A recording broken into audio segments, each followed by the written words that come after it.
নাম্বারটা সেইভাবে খুব একটা বেশি থাকে না, কিন্তু অঙ্ক দুটো খুব ইজি। সেখানে যেটাকে বলা হচ্ছে thin cylinder and spare. Thin cylinder and spare মানে প্রথমে আমাকে মাথায় ঢুকিয়ে নিতে হবে যে এটা একটা 3D বডি, যেটা নিয়ে আমরা অঙ্কটা এখানে করতে যাচ্ছি। কোনো 2D ফিগার নয়। হয়তো আমি 2D আঁকতে পারি আমার সুবিধার্থে, তাড়াতাড়ি হচ্ছে বলে, বেশি খাটতে হবে না বলে, কিন্তু সবসময় মাথায় রাখতে হবে এটা 3D। তো 3D মানে এর থিকনেস আছে।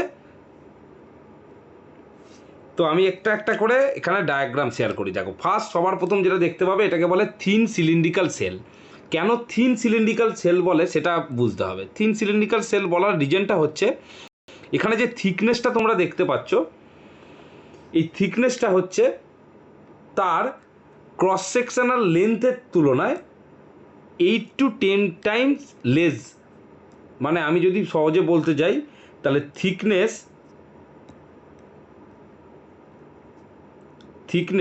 less than 8 times of cross section length।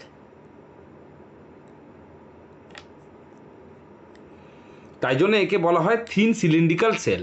তো থিন সিলিন্ড্রিক্যাল সেলের ক্ষেত্রে প্র্যাকটিক্যালি আমরা যখন এগুলোকে নিয়ে বাস্তবে কাজ করতে যাব, অর্থাৎ এর পরবর্তীকালে যখন অ্যানালাইসিস পড়বো, সেখানে অ্যানালাইসিসের মধ্যে তো একটা পার্টিকুলার স্ট্রাকচারের এলিমেন্ট থাকে না, তার মধ্যে অনেক মিলিয়ে মিশিয়ে হাবিজাবি হোল অনেক কিছু থাকে। সেখানে আমরা এই থিকনেসটাকে, অর্থাৎ যে থিকনেসটা তোমরা এখানে দেখতে পাচ্ছ, এই থিকনেসটাকে আমরা লিখে দিই it is too low. Basically কীরমভাবে লিখি it is too low so that is negligible বলে লিখে ছেড়ে দিই। কিন্তু যেহেতু এখানে শিখতে হবে, পরীক্ষায় নাম্বার আছে, ক্যারি করতে হবে, তার জন্য আমরা এখানে থিকনেসটাকে নিয়ে ব্রদার করব ফার্স্ট অফ অল। তো সেখানে প্রথম আমরা আসবো, এত কিছু এখানে ডেরিভেশনের মধ্যে যাওয়ার কোনো প্রয়োজন নেই। বেশি ডেরিভেশন পড়লে না মাথা জাম হয়ে যাবে, তো পড়ে লাভ নেই। শুধু কি টার্মিনোলজি জানতে হবে। ফার্স্ট হচ্ছে তোমাদের এখানে জানতে হবে পি, দেন জানতে হবে ডি, দেন জানতে হবে টি, তারপরে হচ্ছে এল। এবার মাথায় রাখতে হবে পি আর এলটা হচ্ছে ক্যাপিটাল ইন্ডিকেট করা হয়।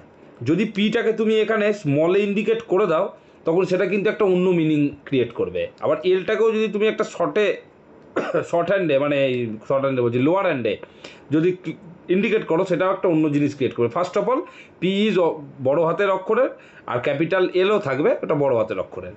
তো পি মানে হচ্ছে ইন্টেন্সিটি অফ দ্য ফ্লুইড, মানে সোজা কথায় ফ্লুইডের প্রেসার।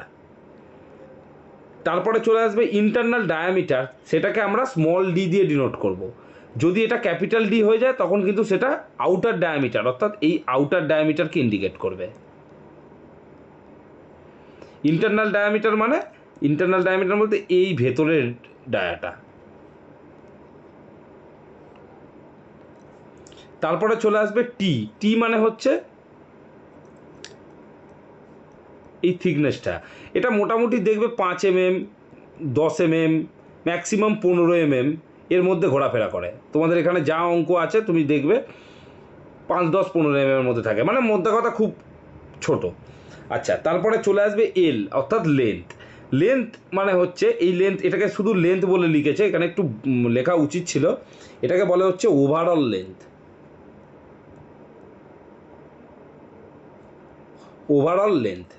কেন?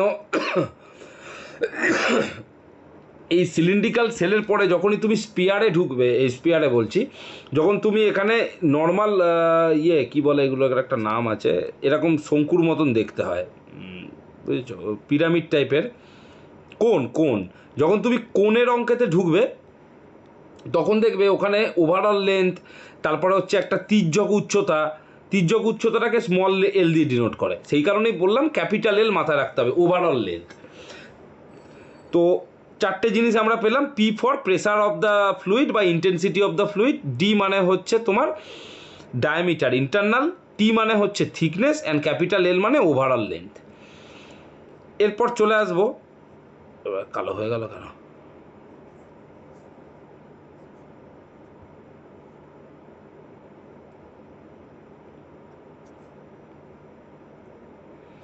এর দুটো ফর্মুলা এখানে আছে।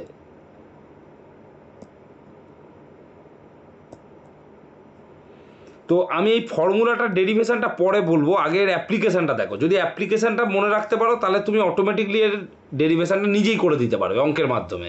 তাই এত এখানে থিওরি পড়ে তারপরে গিয়ে তুমি একটা ফর্মুলাতে আসবে, সেটা তুমি মনে রাখতে পারবে না, পরে ভুলে যাবে এখন শোনার পরে। তো তোমাকে ফার্স্ট যেটা দেখতে হবে সেটা হচ্ছে সবার ফার্স্টে যে এর মধ্যে দুটো জিনিস আছে। একটাকে বলা হয় হচ্ছে, খুব ভালো করে মন দিয়ে শুনবে, একটাকে বলা হয় হচ্ছে, একটু ছোটো করে শর্ট হ্যান্ডে পারলে লিখে নেবে, লগ্নিটিউডাল স্ট্রেস। আর একটাকে বলা হয় হচ্ছে হুপ স্ট্রেস। এর প্র্যাকটিক্যাল অ্যাপ্লিকেশান আমি পার্ট বাই পার্ট বলে দিচ্ছি। এই যে দুটো রকমের স্ট্রেস হয় সেটা কি বেসিক্যালি ফার্স্টে বোঝো, কেন এই অঙ্কটা করতে যাব, what is the requirement to solve the mathematics, কেন আমরা নিউমেরিক্যালটা করতে যাব। ফার্স্টে অফ অল দেখো, এটাকে তুমি মনে করো একটা পাইপের ক্রস সেকশান, এইভাবে ক্রস সেকশান। এটাকে মনে করো অ্যানাদার ক্রস সেকশান। এবার ওভারঅল লেন্থ মনে করো এল, ঠিক আছে। এখন একটা ফ্লুইড, সাপোজ সেটা জল হতে পারে, তেল হতে পারে, যা খুশি হতে পারে, এখান থেকে ফ্লো করছে। এবার কন্ডিশান হয় দুটো অলওয়েজ, যে কোনো জায়গাতে তুমি যখন দেখবে। এবার তুমি বলতে পারো এটা তো ফ্লুইডের অঙ্ক দাদা হতে পারে, তাহলে এখানে কেন আছে, এটা আরও রিজন আছে। মনে করো আমি এই ক্রস সেকশানটাকে আঁকছি, অর্থাৎ একটা নাম দিয়ে দিই, এটা হচ্ছে CSA, এটা হচ্ছে CSB, ঠিক আছে। অ্যাকচুয়ালি এ নাম না দিয়ে এটাকে একটু অন্যরকম নাম দিলে ভালো হয়, এটাকে CS ইনলেট, এটাকে CS আউটলেট, তাহলে বুঝতে সুবিধা হবে।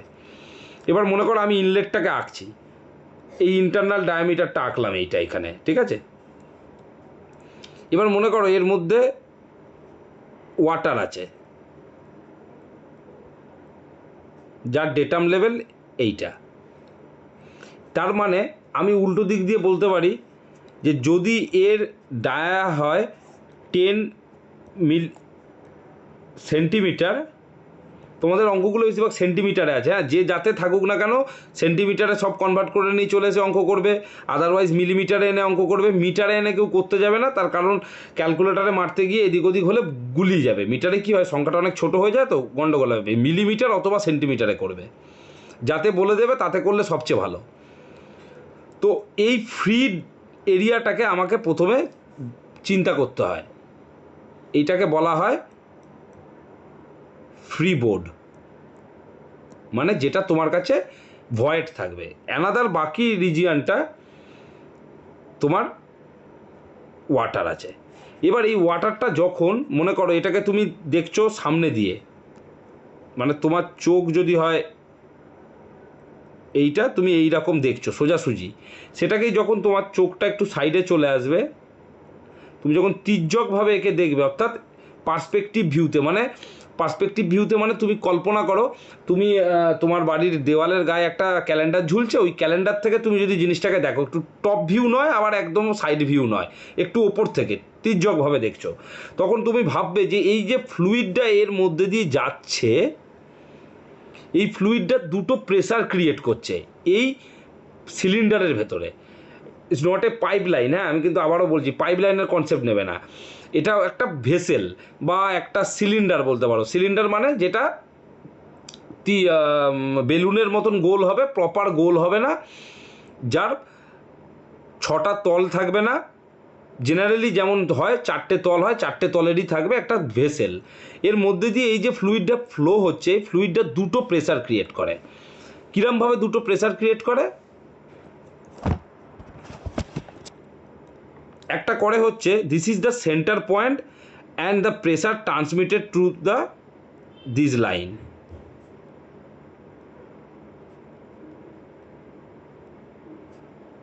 এই প্রেসারটাকে বলা হয়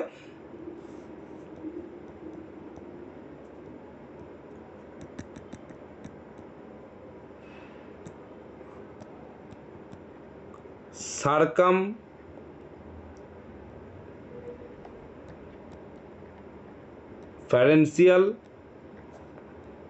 প্রেসার অথবা ইন্টেন্সিটি।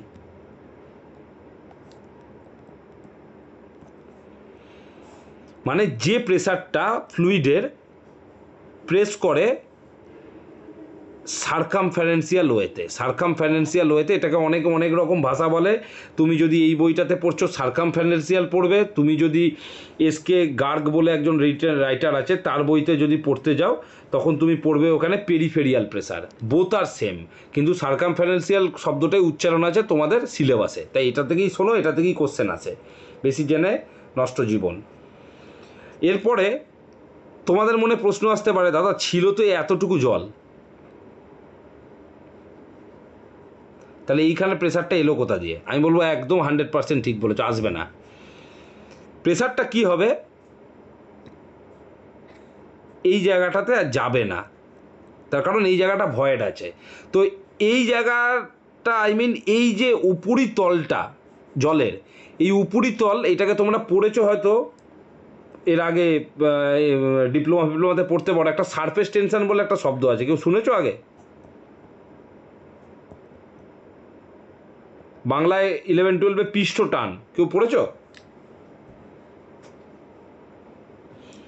একটা সারফেস টেনশন থাকে জলের ওপরে। সারফেস টেনশন মানে হচ্ছে জলের মধ্যে তুমি একটা ঢিল যদি ছোড়ো না, সেই ঢিলটা ঢোকার সময়তে তার সারফেসের ওপরে যে প্রেসারটা দিয়ে প্রথম ঢুকবে সেইটাকে বলা হয় হচ্ছে পৃষ্ঠ টান। মানে জলের ওপরে একটা লেয়ার থাকে, যে লেয়ারটা তাকে গার্ড করে থাকে। কোনো কিছু একটা জলের মধ্যে ড্রিভেন হতে গেলে ফার্স্ট ওই লেয়ারটাকে ফাটাতে হয় বা চটকাতে হয়, তারপরেও সে জলের মধ্যে ঢুকে যাবে। আর একবার জলের মধ্যে ঢুকে গেলে তার নিজস্ব ভর ওয়েটে সে জলের তলায় যতক্ষণ না পর্যন্ত সে মাধ্যাকর্ষণ শক্তির ভূমি ছুঁতে পারছে ও ওরমভাবে পড়বে। তো এই সারফেস টেনশনের দরুন এই জায়গার রিজিয়নের প্রেসারটাই ডাইভার্ট হয়ে যায় এই এরিয়াতে। তখন কি হয়, এই সার্কামফারেন্সিয়াল প্রেসারটা শুধুমাত্র এই কটা ইন্টেনশনের জন্য যা হওয়ার কথা ছিল সেটা অটোমেটিকলি বেড়ে যায়। তো এটাকে ডিনোট করে কিভাবে? এটাকে ডিনোট করে হচ্ছে এরকম একটা পি সাফিক্সে ডি, মানে হচ্ছে এই জায়গাটার প্রেসার শুধুমাত্র জলের ইজ লেস দ্যান পুরোটার প্রেসার। এটা খুব স্বাভাবিক, এটা ক্যাপিটাল পি থাকে, ক্যাপিটাল ডি থাকে, খুব স্বাভাবিক। এটাতে মধ্যে কোনো রকেট সায়েন্স নেই যে এইটুকুনি জায়গার প্রেসারটা নেবে এইটুকুনি তলদেশ। কিন্তু যখন এই জায়গাটাতে প্রেসার যেতে পারছে না, কারণ এখানে জলই নেই, কিন্তু এর ওপরের পৃষ্ঠটানটা তো আছে, এর ওপরের পৃষ্ঠটানটা তো আছে। সেই পৃষ্ঠটানটা is diverted to the intensity of the pressure to this location. এটাকে বলা হয় সার্কামফারেন্সিয়াল প্রেসার বা ইন্টেন্সিটি। এটার একটা পোশাকি নাম আছে, নামটাতে আমি পরে আসছি। ব্ল্যাক হয়ে যাচ্ছে কেন জানি না, শর্ট হ্যান্ডে একটু নোট করে নেবে যাতে পরে মাথাতে থাকে, কমসে কম শব্দটা শুনলে মনে পড়ে। তারপরে তো আমি রেকর্ড করছি, দিয়ে দেবো। এরপর চলে আসছে হচ্ছে ডিটারমিনেশান অফ লগ্নিচুডিনাল স্ট্রেস। আচ্ছা, সার্কামফারেন্সিয়াল প্রেসার থেকে যে স্ট্রেসটা পাওয়া যায় তাকেই বলে সার্কামফারেন্সিয়াল স্ট্রেস। কীভাবে পাওয়া যায়? ধরো সার্কামফারেন্সিয়াল প্রেসার অর্থাৎ পি সাফিক্সে সি, মানে প্রেসার ডিউ টু সার্কামফারেন্সিয়াল। এখান থেকে যে স্ট্রেসটা পাওয়া যায় সেটা হচ্ছে পি বাই এ। কোন এ? এই এরিয়াটা। যদি মনে করো সেই ভেসেলের মধ্যে কোনো ফ্রি বোর্ড থাকবে না, বেশিরভাগ ক্ষেত্রে মানে 100-এর মধ্যে 99% ক্ষেত্রে এখানে ফ্রি বোর্ড থাকে না, তো তোমাদের এত মাথা মারতে হবে না, পুরো ডায়াটাই তোমাদের ধরে নিতে হবে। কিন্তু যদি থাকে তাহলে সেটা মেনশান করে দেবে যে ফ্রি বোর্ড, সাপোজ মনে করো যদি এই ডায়াটা হয়, আমি যে বললাম 160 মিলিমিটার যদি হয়, ও বলে দেবে যে ফ্রি বোর্ড কনসিডার 50 mm। তখন তোমাকে 160 মাইনাস 50 করে 110 ধরতে হবে এই তলার জায়গাটা। যদি কিছু না বলে দেয় বা বলে দেয় না, সেখানে তোমাকে পুরো ডায়াটা ধরতে হবে। তাহলে পুরো ডায়াটার জন্য তোমার যে এরিয়া আসবে, মানে পাই ডি স্কোয়ার বাই 4 এর এরিয়া পেয়ে যাবে, এরিয়ার জায়গাতে পাই ডি স্কোয়ার বাই 4। আর প্রেসার তো তোমাকে বলে দেবে, তুমি অটোমেটিকলি ও স্ট্রেসটা বার করতে পারবে। এরপর চলে আসছে লগ্নিচুডিনাল স্ট্রেস। লগ্নিচুডিনাল স্ট্রেস মানে সেম প্রেসারটা তোমাকে শুধুমাত্র ও জেনারেট করবে এই দুটো সাইটে, এবং তার সাথে একটা ব্যালেন্স প্রেসার দেবে অবশ্যই উল্টো দিকের দেওয়ালে। এবার তুমি যদি বলো যে দাদা তাহলেও তো এই মোদ্দা কথা এই গোলটার চারদিকে দিল, আমি বলবো একদম ঠিক বলেছো, গোলটার চারদিকে দিল। তুমি এখন এইটাকে, এই ভেসেলটাকে এখানটা ব্ল্যাক হয়ে যাচ্ছে কেন বুঝতে পারছি না, এটা একটা কিছু ইস্যু হচ্ছে। হ্যাঁ দাদা। দাদা তুমি যেটা বললে 50 mm যদি আমরা কমিয়েও দিই তাহলে কি ওটা সার্কুলার থাকবে কোনোদিন? সার্কুলার তো থাকবে না, না সার্কুলার থাকবে না, এগুলো উপবৃত্তাকার টাইপের দেখতে হয়। ঠিক আছে, এরা যখনই ভেসেল বলে দেবে না তোমাকে, দেখো একটা সেম অঙ্কের ক্ষেত্রে দেখাই, এখানে কোথাও কিন্তু দেখো ডায়া দিচ্ছে না, দেখো একটু ভালো করে, শুধুমাত্র তোমাকে ভেসেলের আউটার একটা ডায়া দিচ্ছে না বলছি, সরি, তোমাকে এখানে কোনো জায়গা থেকে কিন্তু কোনো ফ্রি বোর্ডের কিছু মেনশান করছে না। তুমি অঙ্কটার ক্ষেত্রে এখান থেকে একবার রিড করে দেখো, কোথাও দুটো অঙ্কের ক্ষেত্রে কোথাও ফ্রি বোর্ড মেনশান করছে না। কি মেনশান করে দিচ্ছে, দুটো পাইপ বা যাই হোক না কেন, একবার দেখো বলছে এই অঙ্কটার ক্ষেত্রে যে ভেসেল,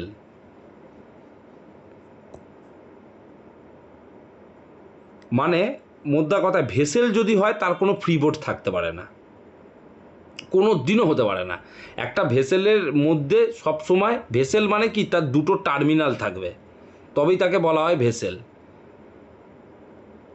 আর পাইপলাইন কাকে বলা হয়, যার একটা টার্মিনাল থাকবে আর একটা এন্ড ফ্রিও হতে পারে, টার্মিনালও হতে পারে। টার্মিনাল মানে আমি বলতে চাইছি কী বলতো, ক্লোজ।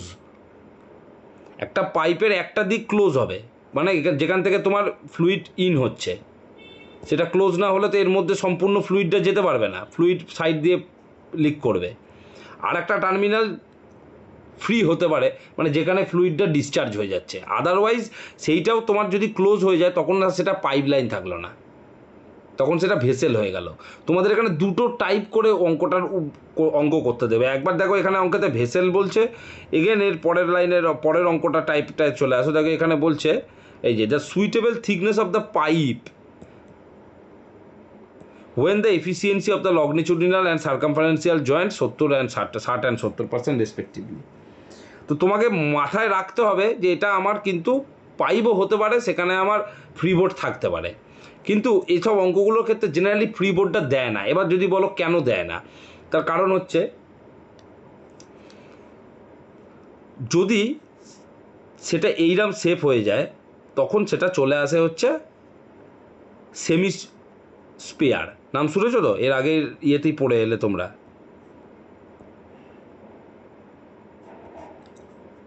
হ্যাঁ, তারপরে যদি ওটা এইরাম হয়ে যায়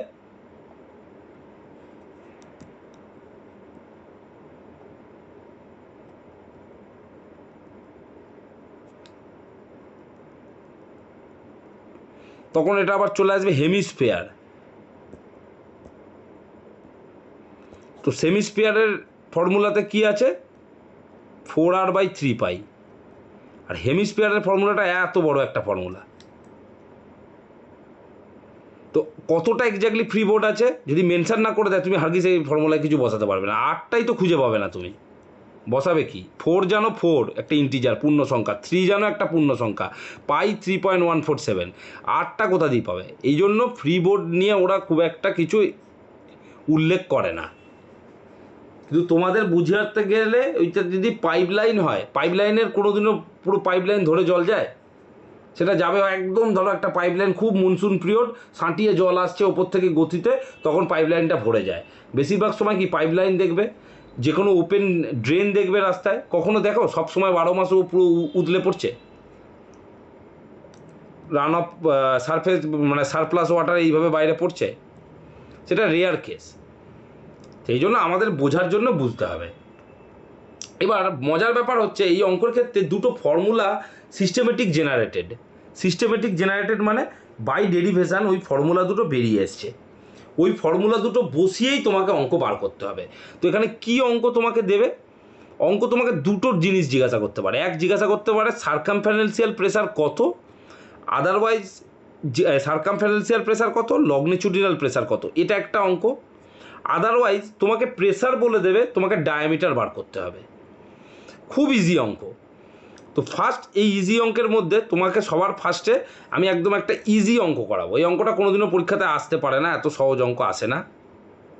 সেটা হচ্ছে একটা পাইপ দিয়ে অঙ্ক। তুমি জাস্ট কনসিডার করো একটা pipe is diameter 1.2 metre, pipe of diameter 1.2 meter contain a fluid at pressure 5 Newton per millimeter square. Find the thickness of the pipe if allowable stress in the materials is 120 Newton per millimetre square. এবার সবার ফার্স্টে তোমাকে বুঝতে হবে যে কোনটাকে কি দিয়ে ডিনোট করব। এই জায়গাগুলো একটু ভালো করে বুঝতে হবে। তো ভালো করে বোঝো। ফার্স্ট তোমাকে বলছে যে ডায়ামিটার, তো তোমাকে আমি 4টে জিনিস শিখিয়েছিলাম, পি, স্মল ডি, টি, ক্যাপিটাল এল। তো এখানে তুমি কি পেলে, 1.2 মিটার অফ ডায়ামিটার। তাহলে তুমি বলতে পারবো আচ্ছা চলো 1.2 মিটার হচ্ছে আমার ডায়ামিটার। এই pipe of diameter fluid pressure এত। Find the thickness of the pipe, থিকনেসটা বার করতে হবে। Allowable stress in the materials, আচ্ছা যে কোনো মেটেরিয়ালসের নিজস্ব একটা স্ট্রেস আছে যেটাকে ওই মেটেরিয়ালের ইনহেরেন্ট প্রপার্টির ওপরে নির্ভর করে। সেটা যে কোনো ধরনের মেটেরিয়ালসের একটা চার্ট আছে, আমি তোমাদের ধরিয়ে দেবো, ওখান থেকে পড়ে নেবে। 120 থেকে 320 নিউটন পার মিলিমিটার স্কোয়ারের মধ্যে ভ্যারি করে, এবং 320 পরেও আরও আছে, কিন্তু মোটামুটি তোমরা 120 থেকে 320 মধ্যে পাবে। যদি না পরীক্ষাতে কোনো অ্যালয়েবল স্ট্রেস ডিনোট করা না থাকে, 120 থেকে 320 মধ্যে একটা কিছু অ্যাজিউম করে নিতে হবে। তো maximum stress is the Hoop stress. এবার ম্যাক্সিমাম স্ট্রেস ইন দ্য হুপ স্ট্রেসটা কী জিনিস, এবার আমাকে যেতে হবে এনে অঙ্কের জায়গাতে এলে, তারপরে আমি বুঝাতে পারবো তোমাদের। তাহলে কী হবে, তোমাদের মাথায় চট করে রাখতে সুবিধা হবে।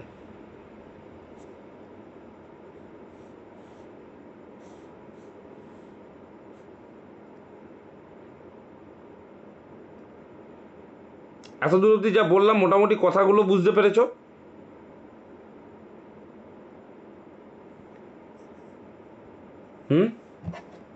পেরেছো কি পারো নি বলো?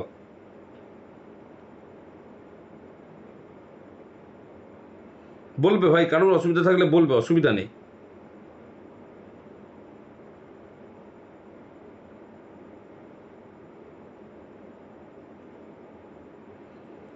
বলো না, কার কোনো জায়গায় কোনো ডাউট থাকলে বলো, অসুবিধা নেই। তো সৌভিক অসুবিধা নেই, রেকর্ড হচ্ছে, দিয়ে দেবো। এফসি মানে পিডি বাই 2টি, এইটা হচ্ছে তোমার হুপ স্ট্রেস বার করার ফর্মুলা। কিচ্ছু আর মাথায় রাখতে হবে না, ডিটেলস পরীক্ষার হলে বসে শেখার জন্য শিখলে এই ফর্মুলাটা বসালেই আনসার বেরিয়ে যাবে। তারপর চলে আসছে determination of longitudinal stress. Longitudinal স্ট্রেসকে দেখো ডিনোট করছে এফ এল দিয়ে, এফ এল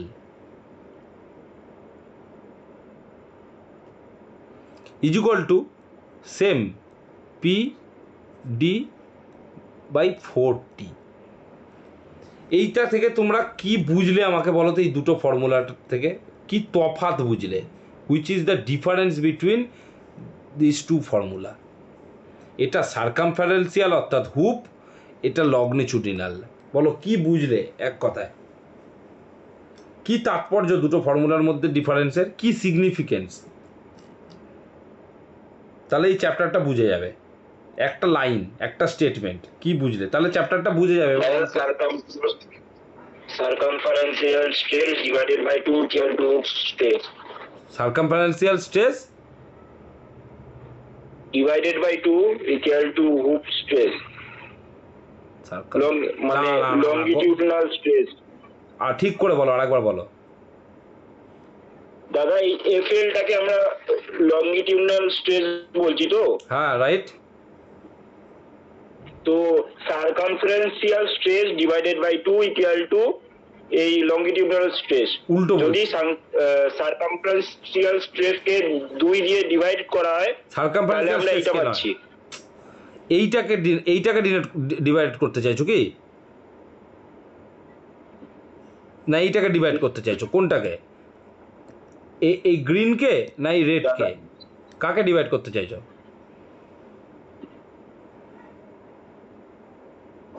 দাদা গ্রিন কে। গ্রিনকে ডিভাইডেড করবে?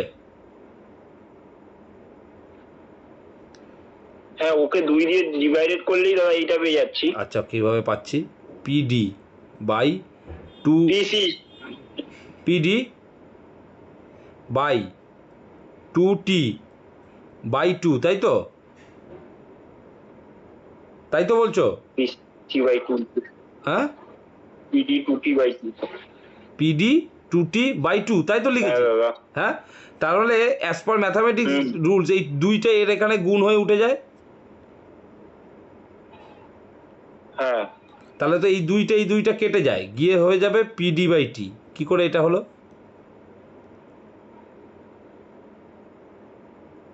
আচ্ছা দাদা বাই 2 করছি মানে বাই 2 বাই 1 না? বাই 2/1। আচ্ছা, বাই 2/1, ঠিক আছে। তোমার ফার্স্ট ইনটু লাস্ট দাঁড়াও দাঁড়াও সেকেন্ড দাঁড়াও ফর্মুলা লাগালে তোমার তো পিডি বাই করতে হবে। দাঁড়াও, পিডি বাই 2 বাই 2/1, তাহলে কি হচ্ছে? এই একটা এর ওপরে উঠে যাচ্ছে, আর এইটা এর সাথে কি 2 দিয়ে গুণ হচ্ছে।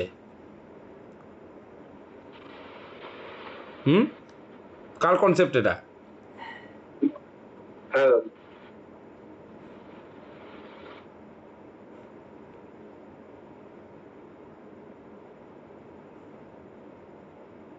তাহলে কি হলো? না বলো না, কি হলো বলো। আরে ঠিক বলছো রে ভাই, ভয় পাচ্ছ কেন, বলো না। কি দাদা? ঠিকই বলেছো। মানে এর মানেটা কি? যে তুমি এই 2/1কে ওপরে তুলে দাও, 1টা মানে এফ কেটে যাচ্ছে। আরেকবার বলো। মানে কি?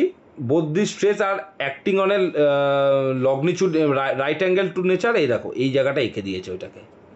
তার মানে ধরো একটা স্ট্রেস এই সেন্টার যদি হয়, সার্কামফারেন্সিয়াল স্ট্রেস এইভাবে যদি অ্যাক্ট করে, লগ্নিচুডিনাল স্ট্রেস এইভাবে অ্যাক্ট করছে, বোথ আর 90 ডিগ্রি।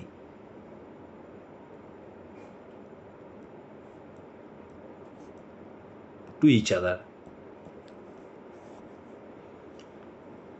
প্রত্যেককে বললাম ভিডিও রেকর্ডিংয়ে এইটুকুনি জায়গা আসেনি, তোমরা একবার যারা পরে দেখবে তো এই জায়গাটা রিড করে নেবে। দেন বলছে maximum shear stress. Maximum shear stress মানে কি? এই জায়গাটা একটু বুঝতে হবে। সব কিছুরই একটা সেফ সাইড বলে আছে। যেমন ধরো তুমি বাড়ি থেকে বেরিয়েছো, গার্লফ্রেন্ডের সাথে দেখা করতে যাচ্ছ 3 কিলোমিটার দূরে, জানো আমার 50 টাকা গাড়ি ভাড়া খরচা, তাও আমি পকেটে 100 টাকা নিয়ে যাব। এটা একটা টেন্ডেন্সি। তো একটা 50 টাকাটা তোমার এক্সট্রা থাকলো। সেই রকমই তুমি জানো লগ্নিচুডিনাল স্ট্রেস মাইনর, সার্কামফারেন্সিয়াল স্ট্রেস মেজর, এটা অনেক জায়গাতে প্রশ্ন আসে। তো তারপরেও তোমাকে একটা ম্যাক্সিমাম শিয়ার স্ট্রেস জানতে হবে, যে স্ট্রেসটা অতিক্রম করে গেলে সেটা শিয়ার হয়ে যাবে। এটা সার্কামফারেন্সিয়াল এবং লগ্নিচুডিনাল স্ট্রেসের প্রভাবটা হচ্ছে ব্রাস্টিং হওয়া, ফেটে যাওয়া। আর শিয়ার শব্দের অর্থটা কীরকম একটু বুঝিয়ে দিই।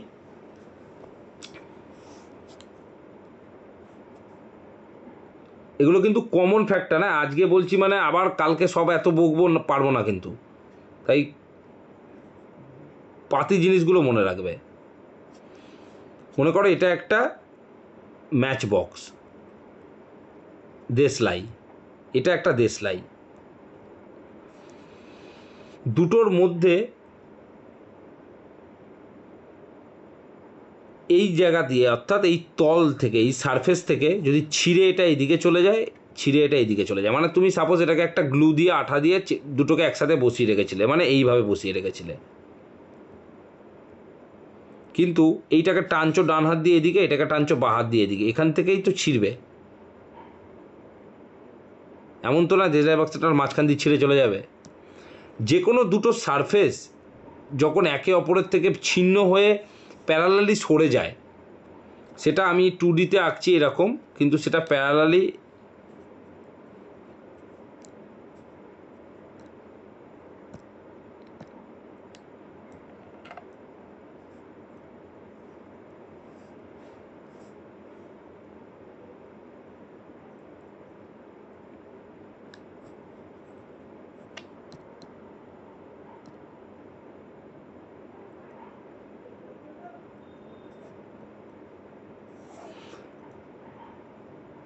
এটা কিছু না। সেটা যদি প্যারালালি ছিন্ন হয়ে যায়, এইটাকে বলা হয় হচ্ছে বাংলা কথা শিয়ার মানে ছেঁড়া, আলাদা হয়ে যাওয়া। তো ছেঁড়া শব্দটা ঠিক না, কেন পাঞ্চিং মানে অ্যাকচুয়ালি ছেঁড়া। তো পাঞ্চিং স্ট্রেস একটা সালার কাশিটা যায় না, তো পাঞ্চিং স্ট্রেস একটা আলাদা হয়। শিয়ার স্ট্রেস মানে হচ্ছে দুটো আলাদা হয়ে যাওয়া এক সারফেস থেকে, সেইটার ভ্যালু হচ্ছে PD/80।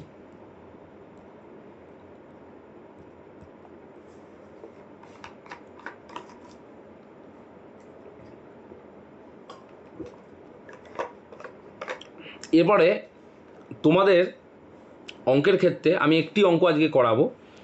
অঙ্কের ক্ষেত্রে দেখতে পাবে একটা এফিসিয়েন্সি বলে একটা পার্সেন্টেজ দিয়ে দেবে সব সময়তে।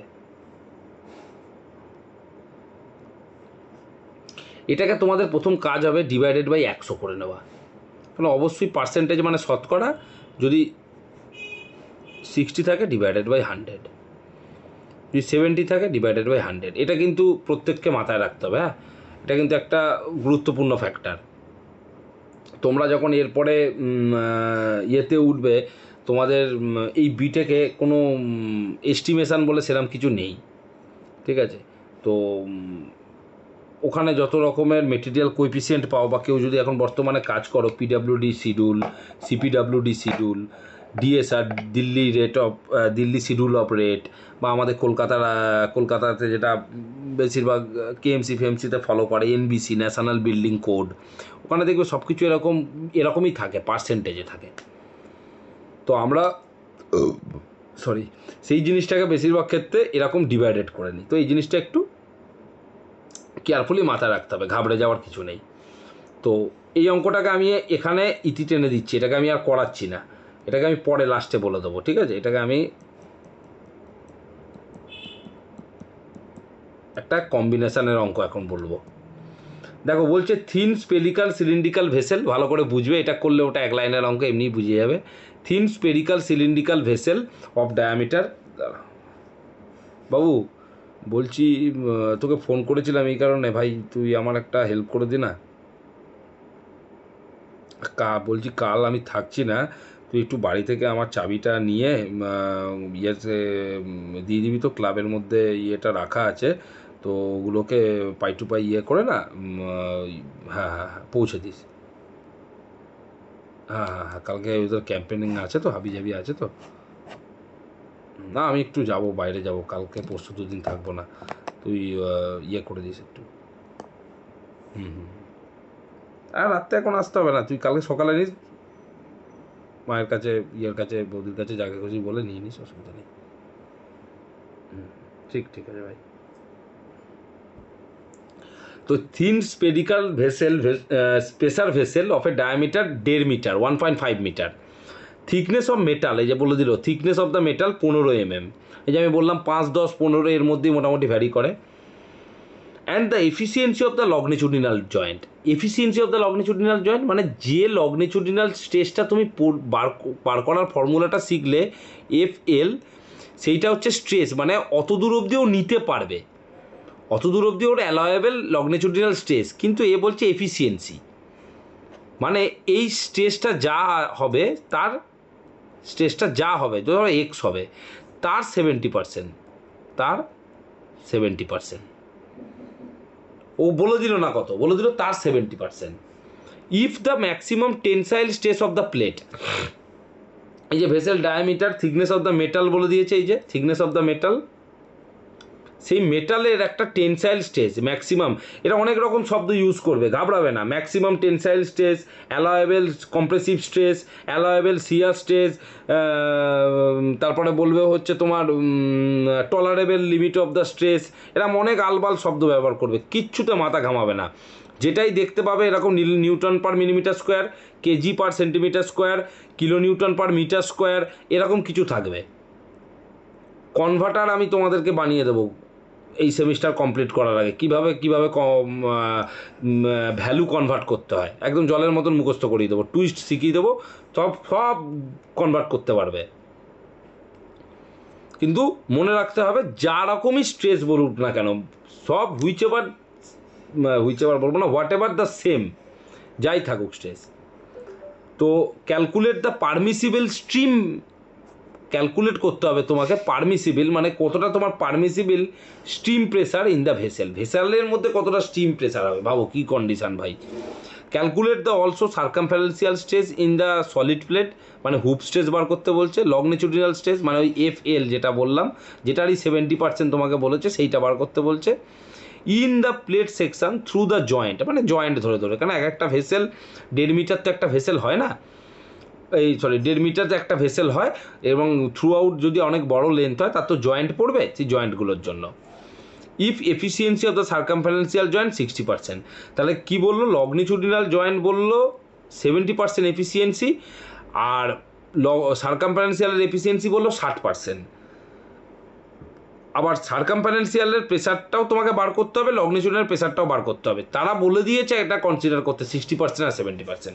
তো এইসব অঙ্ক কিভাবে করব, চলো শুরু করি। প্রথমে আমরা লিখব গিভেন ডাটা, এটা আমাদের ফার্স্ট কাজ।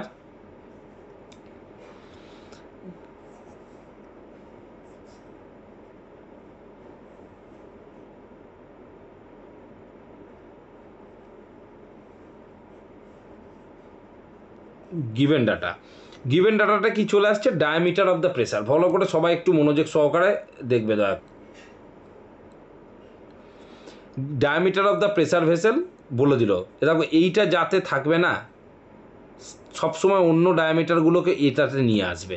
প্লেটের বা মেটেরিয়ালসের ম্যাক্সিমাম অ্যালয়েবেল অথবা permissible what ever the stress are given to the mathematics, given in the mathematics, you should convert the other all dimension towards the given stress. অন্য যা ডায়ামিটার থাকুক, হাবি জাবি যাই থাকুক না কেন, তোমার উচিত সেই গিভেন স্ট্রেসটা যাতে থাকবে তাতে কনভার্ট করে নিয়ে আসা। তাহলে তোমার কনভার্টও বেশি করতে হবে না, কনভার্টেরও ঝামেলা কম, এবং অঙ্কটাও সুষ্ঠুভাবে হবে, কোথাও মানে গলতি হওয়ার চান্স বা ঘেটে যাওয়ার চান্স কম থাকবে। এগুলো টুইস্ট। তারপর চলে আসছে থিকনেস অফ দ্য ভেসেল, বলেছে 15 mm, এটাও mm এ নিয়ে এসছো, এটাও mm এ নিয়ে এলে। তারপর বলেছে maximum tensile stress of the material, যা বলেছে তোমাকে 80 Nm/mm² তুলে নিলাম। তারপর বলেছে efficiency of the longitudinal joint, ওই যে 70%, 100 দিয়ে ভাগ করে দিলাম 0.7। Efficiency of the circumferential joint same 100 দিয়ে ভাগ করে দিলাম 0.6। এবারে চলে আসবে permissible steam pressure. Permissible steam pressure বার করার কোনো ফর্মুলা হয় না। পারমিসিবল স্টিম প্রেসারটা বার করতে গেলে আমাকে প্রথমে বার করতে হবে since the maximum stress is Hoop stress. আমাকে জানি আমার ম্যাক্সিমাম স্ট্রেস মানে হুপ স্ট্রেস। তো হুপ স্ট্রেস যেহেতু ম্যাক্সিমাম, তাই তোমাকে হুপ স্ট্রেসের ফর্মুলাটাকে নিয়ে কাজ করতে হবে স্টিম প্রেসার বার করতে গেলে। সব সময় স্টিম প্রেসার মানে কি, ওর ভেতরে যে ফ্লুইডটা আছে সেই ফ্লুইডটাকে যদি বার্ন করা হয়, বা বার্ন করা না করেও যদি ওর মধ্যে হিট জেনারেট করা হয়, ওর মধ্যে থেকে যে স্টিমটা উঠবে সেই স্টিমটার প্রেসারটা কত। তো যে এন্ডে, অর্থাৎ সার্কামফারেন্সিয়াল এন্ডে আদারওয়াইজ লংনিটিউডিনাল এন্ডে, যে এন্ডের প্রেসার সবচেয়ে বেশি হয়, অ্যাজ পার দ্য ডেরিভেশন যেটা আমরা শিখে এলাম, যে circumferential pressure is always greater than the longitudinal pressure. Always greater than means it's twice. তো এটা টুয়াইজেরও একটু বেশি হয়, আবার কখনো টুয়াইজের একটু কম হয়। তো ওটা খুব সামান্য ফ্ল্যাকচুয়েট করে বলে এটাকে প্রায় ডবল ধরা হয়। তো আমাকে ম্যাক্সিমাম স্ট্রেস হুপ স্ট্রেসকে কনসিডার করতে হবে। সো দ্যাট হুপ স্ট্রেস বার করার ফর্মুলাটা আমরা কি শিখলাম, PD/2T। এবার বক্তব্য হচ্ছে এই ইটা অর্থাৎ এফিসিয়েন্সিকে ডিনোট করা হয় ইটা দিয়ে সব জায়গাতে। এরপরে যত অঙ্ক করবে সব জায়গাতে এফিসিয়েন্সিকে ডিনোট করা হয় ইটা দিয়ে, এটাকে বলা হয় ইটা। এই ইটাটাকে মাল্টিপ্লাই করা হয় এই PD/2Tর সাথে তলায়, এটাকে মাথায় রাখবে। তো সেই অনুযায়ী তোমাকে এখানে পিটা বার করতে হবে। পিটা বার করতে গেলে তুমি এখানে ডায়ামিটার জানো, থিকনেস জানো, ইটাটাও জানো, 2 তো 2 জানো, তো অটোমেটিকলি তোমার পিটা বেরিয়ে যাবে। এর মধ্যে খুব দীর্ঘ মাথা খাটানোর চিন্তা ভাবনার ব্যাপার নেই।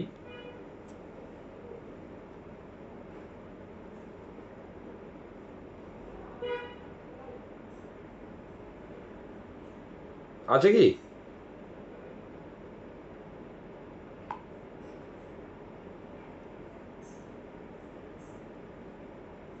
হুম,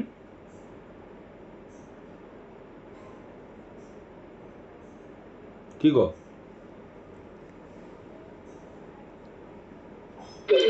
হ্যাঁ দাদা ঠিক আছে। এরপর চলে আসবো বোঝার মতো সার্কামফারেন্সিয়াল স্ট্রেস।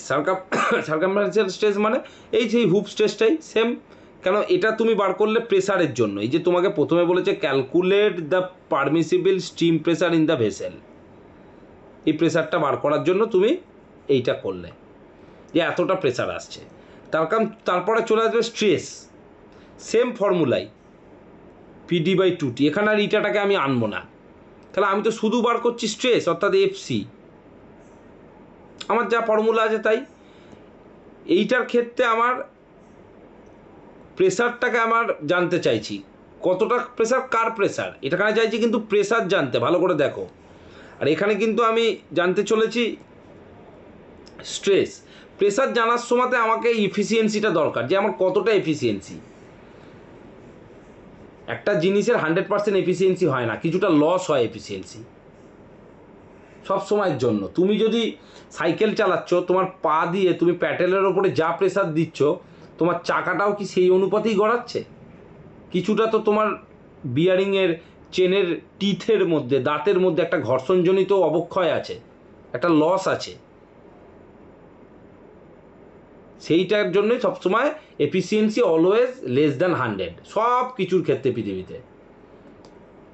তুমি যে পড়াশোনা করছো, তুমি যতটা মানে এফিসিয়েন্সি তোমার আছে, তুমি ততটা এফিসিয়েন্সিতে এক্সামে লিখতে পারো? যতটা পড়ো ততটা? কিছু তো ভুলে যাও। সেই রকমই একটা এফিসিয়েন্সি, অর্থাৎ কিছুটা ফ্রিকশনাল লস থাকে। Frictional loss always minus your efficiency is equal to your efficient power. এটা তোমাদের এখন তোমরা বুঝবে না, এটা একটা সাবজেক্ট আছে যে organisation behaviour and human resource, ওখানে এসব আছে, এসব পরে পরে পড়বে যদি পড়ো, যে সেখান থেকে আসছে। তো সেখান থেকে তুমি এই ফর্মুলাতে 1.12 পেয়ে গেছো, পি এর ভ্যালু বসিয়ে দিলে 1500, অর্থাৎ তোমার 1500টা তুমি কি পেয়েছিলে বলো তো? লেন্থ বসিয়ে দিলে, 2/thickness বসিয়ে দিলে, তোমার বেরিয়ে গেল FC অর্থাৎ সার্কামফারেন্সিয়াল স্ট্রেস। সেমভাবে বার করলে FL, সেম 1.12, একই তো প্রেসার, একই তো ভেসেল, 1500/4। এবার তুমি যদি বলো যে তাহলে দাদা এখানে আমরা ইটাটাকে কেন আনবো, বলতে পারবে রিজনটা কি?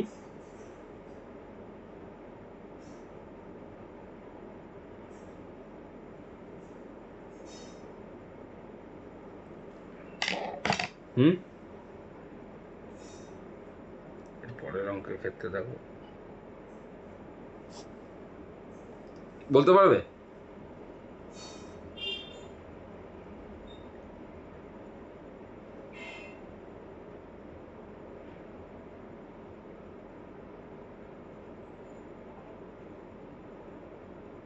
চেষ্টা করো না।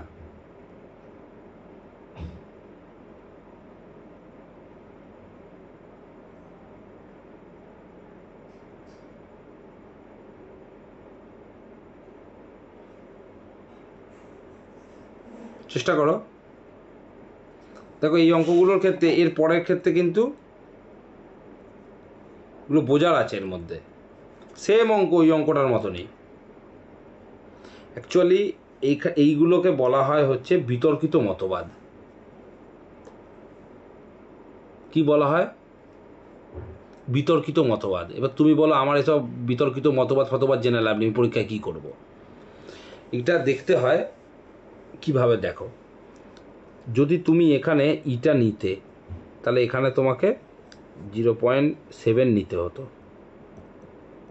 তাহলে দেখো 1.12 ইন্টু 1500 করো, দেখো তোমার আসবে 1600 সামথিং আসবে। দাঁড়াও দেখছি কত আসে, 1680 ডিভাইডেড বাই 2 ইন্টু 15 ইন্টু 0.7 করো,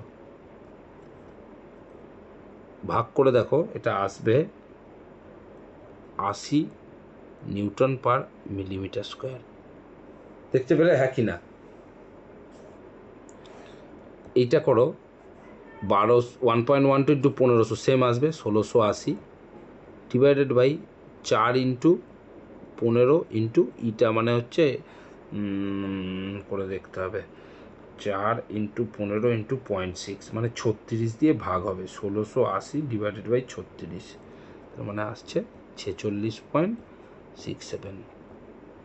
এবার যদি ইটা ছাড়া এটা করতে তাহলে কত হতো, মানে এইটাকে আমি বলছি ইটা ছাড়া, যদি ইটা ছাড়া তুমি করো দেখো 1680 ডিভাইডেড বাই 4×15=60, তাহলে এটা হতো 28।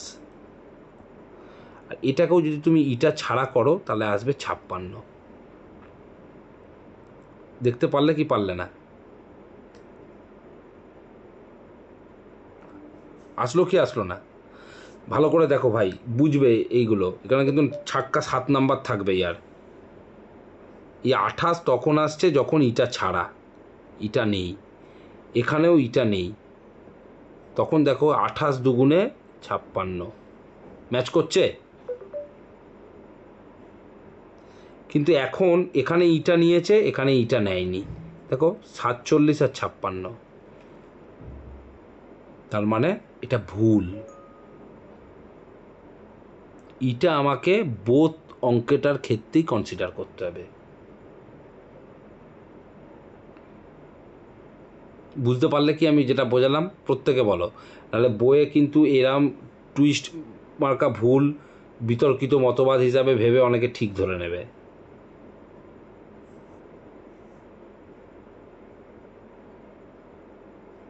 বুঝতে পারলাম কি বললে?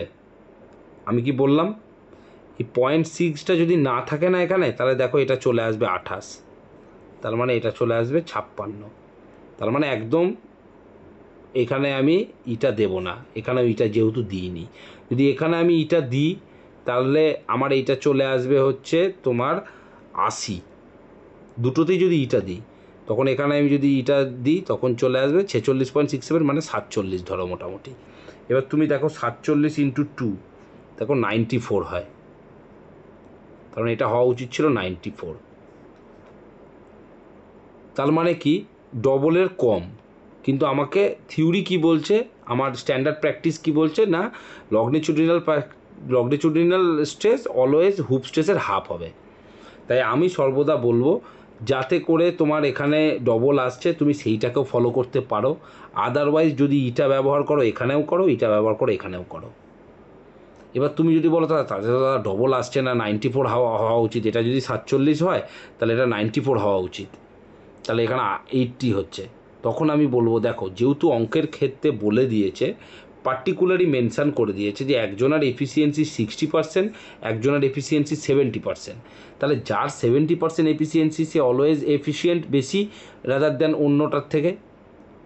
তো তোমার আনসার ডিফারেন্স আসবেই, কখনোই এটা ডবল হবে না। এই যে একটু আগে বললাম, এটা খানিকটা কমও হয় আবার খানিকটা বেশিও হয়, যেমন 94-এর জায়গায় 80 হলো মানে কম হলো, আবার কখনো এমনও এক্সাম্পল আছে 94-এর থেকে বেশিও হয়েছে।